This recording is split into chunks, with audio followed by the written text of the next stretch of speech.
Lord, please send some help.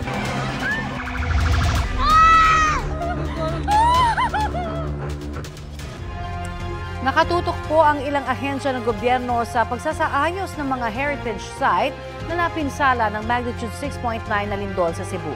At live mula sa Medellin, Cebu, may ulat on the spot si Nico Sereno ng GMA Regional TV. Nico? Connie, nagsagawa ng initial inspection sa mga nasirang simbahan ang ilang concerned agencies. Kahapon, naging emosyonal ang ilang deboto sa pagdalo sa unang Sunday Mass matapos yumanig ang magnitude 6.9 na lindol sa Archdiocesan Shrine of Santa Rosa de Lima sa Daan, Bantayan. Matindi ang tinamong danyos ng simbahan kaya sa ground isinagawa ang misa sa ilalim ng mga tent. Sa kanyang homily, binigyang diin ng parish priest ang mahigpit na pananampalataya sa gitna ng mga hamon sa buhay. Kahapon din nagsagawa ng inspection sa nasirang simbahan. Kabilang itong experts na affiliated sa International Council for Monuments and Sites.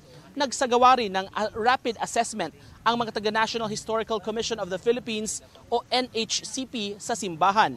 Parte ito ng pag-assess nila sa damage sa nangyaring lindol. Makikipag-usap pa ang pamahalaan sa Archdiocese of Cebu hinggil sa posibleng restoration ng simbahan. This is almost like a condition that you would have seen in Bohol in 2013. Actually, I believe that perhaps you could make a comparison between this and Loay. Loay lost its facade. Yes, but I believe that there's more damage here than just that. So, but definitely with this church, we'll see and investigate exactly what's going on structurally. As of now, we just want to know kung ano yung extent of damage, and yung purpose nito is makagawa din ng development plan or yung reconstruction plan, and how do we reconstruct this. So yun yung pag-uusapan and pagpaplanuhan.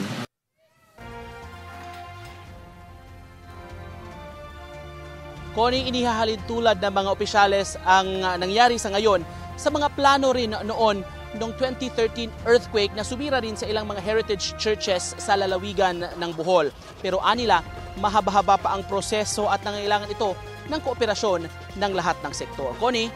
Maraming salamat, Nico Sereno ng GMA Regional TV.